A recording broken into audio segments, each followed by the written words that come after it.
ओबीसीला जागा आहे ना, नवीन ओबीसी असतील ती उभा राहा, जुने असतील ती खाली बसा,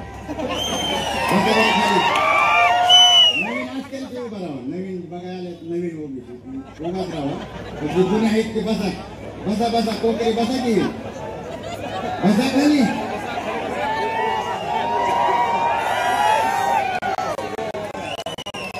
रोडवरती उभा असणाऱ्या सर्वांना विनंती आहे, आपण जागेवरती बसून घ्या.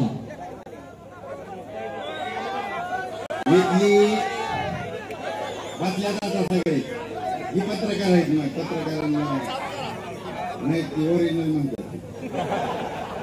इथली न्याय व्यवस्था मनूची रकेल झाली, इथली न्याय व्यवस्था मनूची रकेल झाली, ही संसद लुटारूंची हिजड्यांची हवेली झाली.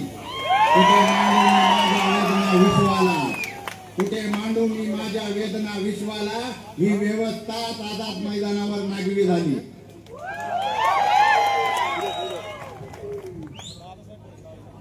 मुंबईला जे काही झालं, मुंबईला काही हे ओबीसीचा हे आहे, मी थोडा वेळ घेईल कारण ओबीसीला तर ओबीसीला आरक्षणाचा अ आणि र माहित आहे, श माहित नाही.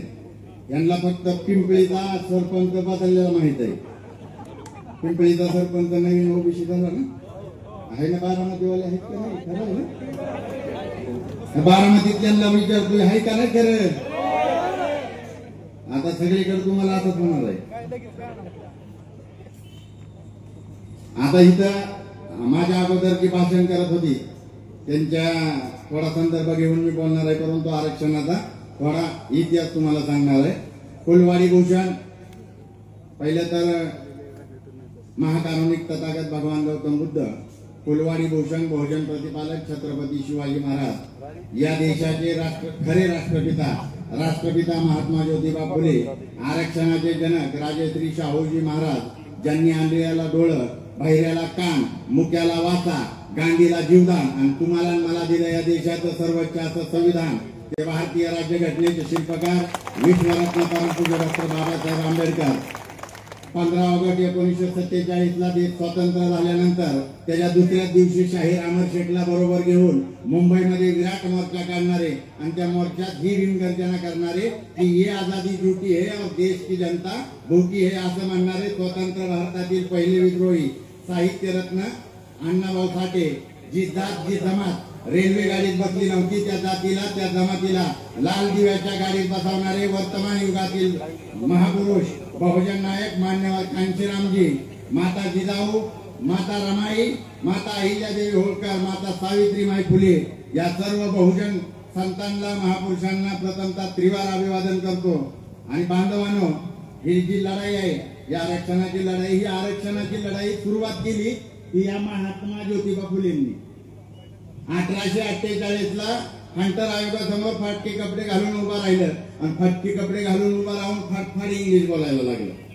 फाटफाट इंग्रजांना कन्व्हिन्स केलं,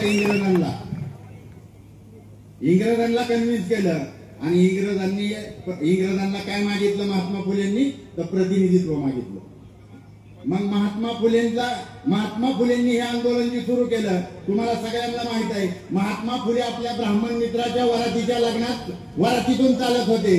त्या वरातीत महात्मा फुले त्यावेळी ज्यांचं जे काय म्हणतात इन्कम टॅक्स 21,000 रुपये इन्कम टॅक्स भरणाऱ्या महात्मा फुलेंना आणि टाटा 20,000 रुपये भरायचा, त्याच्यापेक्षा जास्त 1,500 इन्कम टॅक्स भरणाऱ्या महात्मा फुलेंना परांजपेच्या वरातीतून बाजूला हाकलण्यात आलं आणि मग महात्मा फुले मुळामुठा नदीच्या कडेला जाऊन डोळ्यातून पाणी येत होतं, रडायला रडत बसले. त्यांनी शेजारच्या मांगावड्याकडे बघितलं आणि त्या मांगावड्यातली आत्पुरुष बांधव दुपारच्या वेळेला गावात जायची तयारी करत होती. आणि तयारी काय करत होती, कमरेला झाडू आणि गळ्यात मडकं बांधून ती गावात जायची तयारी करत होती. मग महात्मा फुलेंनी विचार केला, सांगितलं की मला माझा अपमान करतोय, पण ह्यांना तर ह्यांचा अपमान सुद्धा अभिमान वाटतो, हे अभिमानाने चालले. आणि मग महात्मा ज्योतिबा फुलेंनी हे आंदोलन सुरू केलं आणि मरेपर्यंत महात्मा फुले सावित्रीबाई फुले यांनी ते आंदोलन चालवलं. आता वेळ नाही त्याच्यामुळे मी शॉर्टकट मध्ये सांगतोय. महात्मा फुलेंनंतर हे आंदोलन शाहू महाराजांनी चालवलं. शाहू महाराजांच्या वडिलांचं निधन झालं, तुम्हाला माहिती आहे, वेदयुक्त प्रकरण घडलं. जी भटजी होता ती पूजा म्हणत होता, ती पूजा म्हणत असताना त्याच्यात सगळ्या शिव्या देत होत्या. ती शाहू महाराजांना समजलं, शाहू महाराजांनी त्याला हाताकलं तर तो म्हणला हीच म्हणणार का मला कुणाकडे, महाराजांकडे हीच म्हणणार. आणि मग महात्मा फुले राजेश्री शाहू महाराजांनी आपल्या संस्थानातल्या 26 जुलै 1902 ला 50% आरक्षण दिलं. तुम्ही आज बी जाऊन बघा, तिथं शाळा बोर्डिंग ह्या प्रत्येक जातीसाठी शाहू महाराजांनी उभा केलेले आहे. आता ही शिक्षण आणि आरक्षण, ही शिक्षण आणि आरक्षण संविधानात कुणी आणलं, डॉक्टर बाबासाहेब आंबेडकरांनी आणलं. त्याच्या अगोदर बाबासाहेबांनी आपल्या देशात 1919 ला फर्स्ट इंडिया ऍक्ट लागू झाला. आणि फर्स्ट इंडिया ऍक्ट लागू झाल्यानंतर त्या फर्स्ट इंडिया ऍक्टच्या आधारे 1928 ला लिथियम आयोग गठीत झाला. त्या लिथियम आयोगाचं एकूण 13 सदस्य होतं. त्या 13 सदस्यापैकी डॉक्टर बाबासाहेब आंबेडकर एक होतं. त्यावेळी काही गुगल मॅप नव्हता. त्यावेळी आपल्या देशात 1000 भाषा बोलल्या जायच्या. त्या 1000 भाषेतल्या 500 भाषा अशा होत्या त्या लिहिल्या आणि वाचल्या जायच्या, पण 500 भाषा अशा होत्या त्या फक्त बोलल्या जायच्या. त्यांची भाषा फक्त बोलली जाते. अशा कठीण परिस्थितीत बाबासाहेब उद्या जर लिथियम आयोग बारामतीत येणार असेल तर आदल्या रात्री बारामतीत यायचं आणि सगळ्यांना सांगायचं की उद्या लिथियम आयोग येणार आहे, तुम्ही आर्थिक सामाजिक आणि शैक्षणिक दृष्ट्या मागास आहे ही माहिती त्या आयोगाला द्या. ज्यांनी ऐकले त्यांची सूची झाली, काय नंतर सूची झाली 1500 एसटीची झाली, 1000 शेड्यूल ट्राईबची झाली. तुम्ही काय ऐकलं नाही, तुमच्या बापदाद्यांनी काय बाबासाहेबांचं ऐकलं नाही. तुमच्या बापदाद्यांनी बाबासाहेबांच्या घरावर मोर्चा काढला, ओबीसींनी विरोध केला बाबासाहेबांना. मग बाबासाहेबांनी राग धरला का नाही. बाबासाहेबांनी मग 1930 ला 27 ला जे सायमन कमिशन झालं तो 1930 ला सायमन आला. तुम्हाला मला शाळेत काय शिकवलं, go back Simon, go back सायमनच नाही. सायमन काय माळेगाव कारखान्याचं तिकीट मागायला येणार होता. सायमन येणार कशाला होता, सायमन आपल्या देशात तुम्हाला आणि मला आरक्षण देण्यासाठी आलता. परंतु आपल्याला काय सांगितलं, गो बॅक.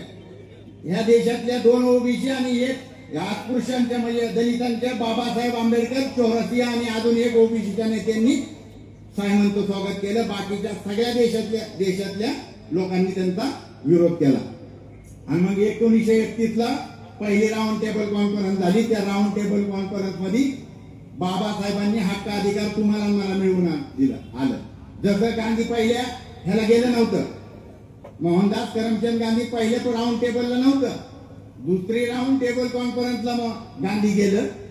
तिकडे भगतसिंगला फाशीला जाऊ दिलं, पण तिकडे गेलं आणि तिकडे तुम्हाला मला मिळणारा जे हक्क अधिकार होता त्याच्या विरोध करायसाठी गेलं आणि त्यांनी विरोध केला. परंतु बाबासाहेब प्रखंड पंडित होते. आता तुम्ही बघितले असेल काय ह्याच्यावर पोस्ट टाकतात, आम्ही आरक्षण कशासाठी मागतोय, शिक्षणासाठी, नाही तर तुमच्या 7 पिढ्या आमची बरोबरी. बाबासाहेबांच्या एकट्याच्या डिग्री एवढे तुमच्या 70 पिढ्या त्या वाचून तोंडाला फेकली.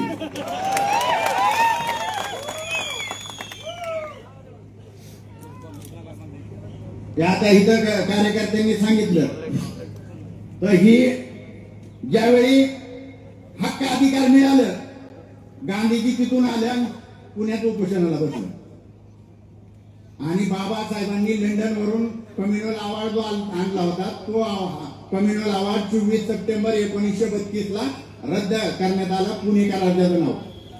मग बाबासाहेब म्हणले की मी माझ्या बहुजन समाजासाठी लंडन वरून एक रसाचं फळ आणलं होतं. गांधी काँग्रेसनी त्या फळातला सगळा रस काढून घेतला आणि त्याचा स्वतः माझ्या आणि माझ्या बहुजन समाजाच्या तोंडावर फेकून मारला. पण बाबासाहेब हारले का नाही हारले. बाबासाहेबांनी एसटीला आणि एसटीची यादी त्याच वेळेस झाली 32 ला. आम्हाला एसटीचे 31 ला जनगणना झाली. 31 च्या जनगणनेमध्ये शेड्यूल कास्ट आणि शेड्यूल ट्राईबची लोकसंख्या मोजण्यात आली ती 22.5% निघाली आणि त्याबरोबर तुमची ओबीसीची बी लोकसंख्या मोजली. 52% ओबीसी आहेत. 52%. देशात सगळ्यात मोठं कोण असेल तर ही 52% ओबीसी. आणि हे तिकीट मागतं जेडपी तर कोणाला 2% वाल्याला जेडपी तर व्हायचंय, कारखान्याला व्हाईस चेअरमन व्हायचंय. महाराष्ट्राचा मुख्यमंत्री देशाचा प्रधानमंत्री व्हायचा अधिकार बाबासाहेबांनी तुमच्या माझ्या बापाने दिलेला आहे. बापाला बाप म्हणा की कुणाला बी साहेब म्हणताय, कुणाला भाऊ म्हणताय ह्या. आणि मग जी 31 ला जनगणना झाली त्या 31-32 ला अधिकार मिळाले, परंतु ओबीसीला ते हक्क मिळाले नाही. कुणाला मिळालं आरक्षण? SC-ST ला. मग बाबासाहेबांनी संविधान बनवताना त्याच्यात 340वा आर्टिकल पहिलं लिहिलं, पहिलं ती लिहिलं आणि त्या 340व्या आर्टिकल नुसार ओबीसीच्या आरक्षणासाठी आयोग गठीत करण्याची तरतूद केली. 48 ला पंडित जवाहरलाल नेहरूंनी घटना दुरुस्ती केली. घटनेतच ओबीसीचं आरक्षण कॅन्सल. मग बाबासाहेबांनी हिंदू कोड बिल म्हणजे ह्या महिलांसाठी आणि या ओबीसीसाठी, आमच्यासाठी नाही आम्हाला मिळालं होतं. आणि आमचं कोण का आमच्याकडे कोण काढायचं बिडायचं बी म्हणू शकत नाही. आम्ही 3 पाट्या हरवतो. तुम्ही बघितलंय 2 एप्रिल 2018 ला तुम्ही होता की मोर्चात बरंच जण अॅट्रॉसिटी रद्द करा म्हणून, त्यांच्या बरोबरच होता तुम्ही.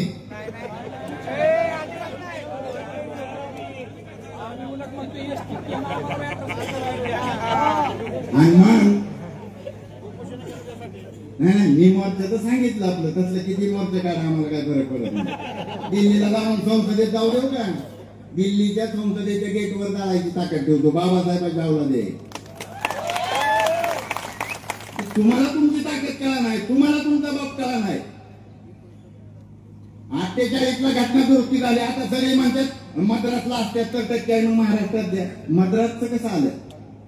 पेरायर रामेश्वर बघा, बाबासाहेबांनी ओबीसीच्या आरक्षणासाठी राजीनामा दिला आणि बाबासाहेब आंबेडकर देशभरात ओबीसीची संमेलन घ्यायला लागली. बाबासाहेब, मी धनगर समाजावर माझा एवढा जीव काय माहितीये का?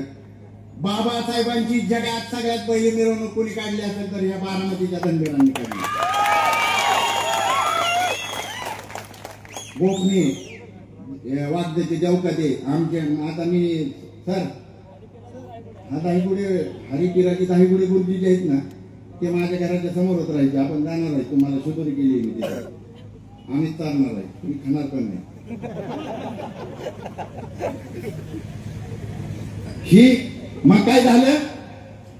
बाबासाहेबांनी देशभरात ओबीसीची संमेलन घ्यायला सुरुवात केली. लखनौला बाबासाहेबांनी 46 ला संमेलन घेतलं, 48 ला घेतलं, मद्रासला घेतलं, कर्नाटकला घेतलं, पेरायर रामेस्वामी नाईकर जे आहेत त्यांच्या बरोबर घेतलं. आणि मग 1951 ला पहिली घटना दुरुस्ती झाली आणि तामिळनाडूतले जे ओबीसी आहेत त्यांना नव्या सूचित आणण्यात आलं. नव्या सूचित त्यांचं आरक्षण जाऊ शकत नाही.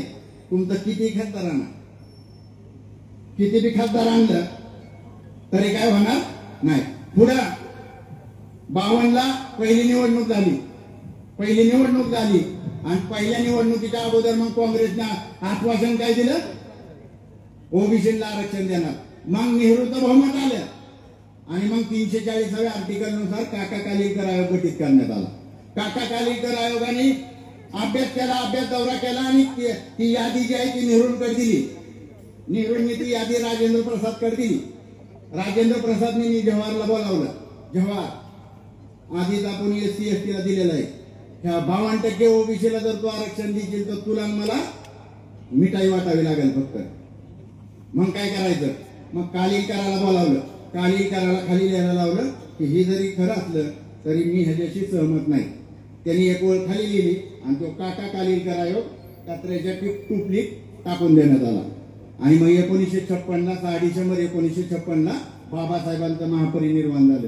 त्यानंतर ह्या बॅनरवर जे महापुरुष आहेत कांशीरामजी, त्यांच्या नंतर जो मधला गॅप होता तो कांशीराम साहेबांनी DS-4 बॉम्बसेफ आणि BSTच्या माध्यमातून आंदोलन सुरू केली. मंडल आयोग लागू करो वरना खुर्ची खाली करो. कांशीराम साहेबांनी 300 पेक्षा जास्त दिवस संसदेला घेराव घातला होता. त्यावेळी तुम्ही विरोधात मोर्चा काढत होता. आता म्हणू नका. गावडे सर आहेत का इथं? गावडे सर आहेत का आपले? राजाराम गावडे विचार त्यांना ती मोर्चा काढला होता का नाही? त्यांनी त्यांच्या आरक्षणाच्या विरोधात ती मोर्चात होतं. बोर्ड घेऊन ही नाही पाहिजे. तुम्हाला कोणीतरी सांगितलं ही महारामांगतच आहे. ही तुमचं होतं, तुमची लढाई आम्ही लढलेलो आहे. तुमच्यासाठी आमची लेकरं बाळ मेलेले आहेत, मारल्यात. जाळू जाळू मारल्यात, बुकसू मारल्यात. मंडल आयोग लागू करो वरना खुर्ची खाली करो. 78 ला मंडल आयोग बीपी मंडल के खासदार होते बिंद प्रसाद मंडल, त्यांच्या अध्यक्षतेखाली मंडल आयोग गठीत झाला आणि तो मंडल आयोग लागू करायला काय झालं 89 ला. तर आता जे बी ओबीसी बांधव आहेत ते बोलताना मंडल आयोग, मी मंडल यात्रा बी बघितली आमच्या. तुम्ही कुशाला का म्हणताय व्हीपी सिंग पवार साहेबांनी केलं, बुटाने आणील तुम्हाला.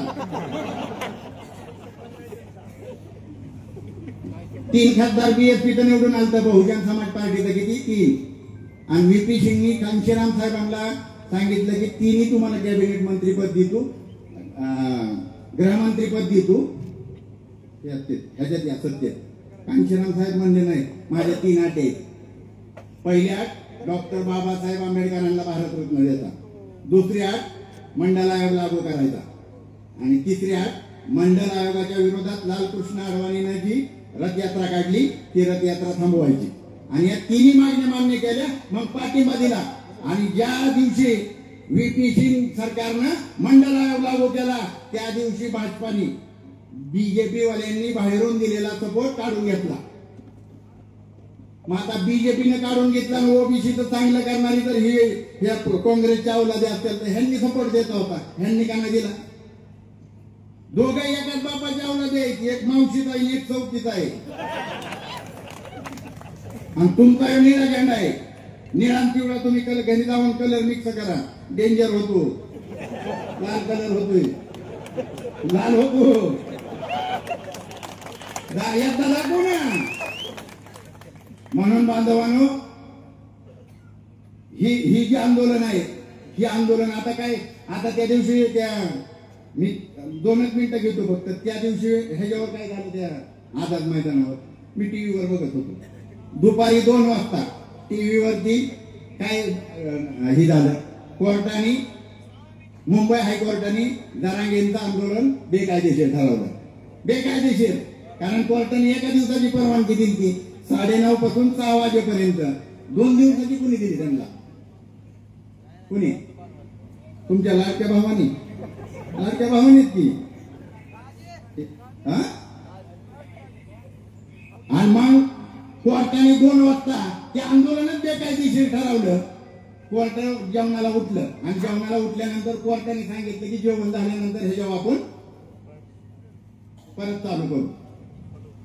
3:07 शिवेंद्र राजे विखे पाटील ते भाजपचे हे 2, एकनाथ शिंदेचा उदय सामंत आणि महेंद्र यांचा पत्त्यावाला कोकाटे रमेशला ही आली. आता मुंबई हायकोर्टाने जे आंदोलनच बेकायदेशीर ठरवलंय त्या बेकायदेशीर असणाऱ्या आंदोलनाला कोर्टाने बेकायदेशीर ठरवलंय. त्याला GR द्यायचा आणि त्यांच्या मागणी मान्य करायचा अधिकार ह्यांना कुणी दिला? ह्यांनी ज्यांनी तिथे येऊन ती दिलंय त्यांनी कोर्टाचा अवमान केलेला आहे. कोर्टाचा अवमान आहे. कोर्ट 2 वाजता ते आंदोलनच बेकायदेशीर ठरवतं आणि 3:15 तुम्ही तिथं GR नाही ते मान्य मान्य मान्य मान्य हा केला पाहिजे ना. वकील आहेत की इथं, बरीच वकील आहेत, अण्णा आहे ती. कोर्टाचा अवमान केला म्हणून याचिका दाखल करा. तुम्ही नक्कल करणार तर मला सांगा, मी करतो. जर कोर्ट बेकायदेशीर म्हणताय त्याच्यानंतर आता ती काय ती काय काढलं तुम्ही गॅजेट आणि गॅजेटियर, गॅजेट आणि गॅजेटियर. आता त्याच्यातली जर माहिती सांगायला लागलो नाही तर कोणाला काय काय भेटेल त्याचं काय नियमत नाही त्या निगमांच्या गॅजेटरमध्ये. धनगर तर कुठल्या वर्गात जातील कार्यक्रमात होई यांचा. पण तमाई ही जी बेकायदेशीर आंदोलनाच्या मागण्या कशा काय मान्य करताय? बरं तिथं बोलताना आता यांनी सांगितलं काय घेतलं लाकूड ना ते 2014ला शारदा प्रांगणावरच घेतलं की ते अजून ते हा त्याला कोण फुटलेत आता आणि 3 मेंढर सोडलेत माग. 2014ची कॅबिनेटच व्हाय नाही अजून. तर ही ही जी व्यवस्था आहे ही व्यवस्था बांधवांनो तुमच्या माझ्या विरोधातली आहे. तुमची माझी या देशात लोकसंख्या 85% आहे. तुम्ही कशाला दुसऱ्याला मागताय? खुर्च्या टाकून ठरवा ना. खुर्च्या टाकून ठरवू शकता का नाही ना? चेअरमन कुणाला बनवायचा, वाईस चेअरमन कुणाला बनवायचा? आमदार, खासदार, मंत्री कोण बनायचं हे ठरवण्याचा अधिकार तुमच्या माझ्या बापानं तुम्हाला मला दिलेला आहे. ज्यांची मतं नाहीत त्यांच्या पाठीमागे आपण आहे. मग आता मला चिठ्ठी द्याली, मी एक थोडं गाणं म्हणतो आणि समाप्त करतो. अरे इकडं तिकडं घुसू नका दुसऱ्याच्या घरात, शासन करती जमत बना यावरच्या थरात. चला दिल्लीला चला, चला दिल्लीला चला, चला दिल्लीला चला, चला दिल्लीला चला. आशा नाही दिशा नाही घालू नका रे गोंधळ, तुम्ही घालू नका रे गोंधळ. दिल्लीवरती बहुजनांचं जाऊन द्या रे वादळ, तुमचं जाऊन द्या रे वादळ. साळी माळी तेली तांबोळी ढोर चांबारा, झंगटकडी आणि वंदारी महाराज नागा. अरे लाल दिव्याची गाडी येऊन द्या यांच्या बिदारात. चला दिल्लीला चला, चला दिल्लीला चला. त्याला यांनी घात त्यांची सोडा तुम्ही साथ, सारा थोडा तुम्ही साथ. घाला कमरेत नाथ साल्यांचे पाडा सारे जात आता सारे सारे जात. समाजाचे वाटे केले चोरांनी जोरात आणि त्या दाड्यावर बसून यांची काढा रे वरात. चला दिल्लीला चला, चला दिल्लीला चला, चला दिल्लीला चला, चला दिल्लीला चला. SC ST आणि OBC आणि मायनॉरिटी ह्यांचा जी बाबासाहेबांना आता हार घातला ना आपण, तर जी बाबासाहेबांनी वोट केलेला आहे ते संसदेकडे वोट केलेला आहे. Capture the temple of power. आणि तिथं सगळ्या चाव्या आहेत दिल्लीला. आणि त्या दिल्लीला तुम्हाला मला मिळून जर आपण गेलो तर ती दिल्ली काय आपल्यापासून लांब नाही. मग कुणाला द्यायचं? कारण कांशीराम साहेब काय म्हणतात, साहेबांनी सांगितले एका ह्याच्यात मी ऐकले की देने वाले समाज में लाल पैदा होता है और मांगने वाले समाज में दलाल. म्हणून आपल्याला देणावाला बनायचंय. आपण ह्या देशात 100पैकी 85% आहे. म्हणून येणाऱ्या काळात आपण देणारा झालं पाहिजे आणि देणारा होता. आम्ही सगळे आंबेडकरी समाज तुमच्या बरोबर आहे, तुमच्या बरोबर असणार आहे. आणि तर यांनी सांगितलं गोविंद गावकर यांनी फोटो लावला नाही, शाहू महाराजांचा लावला नाही.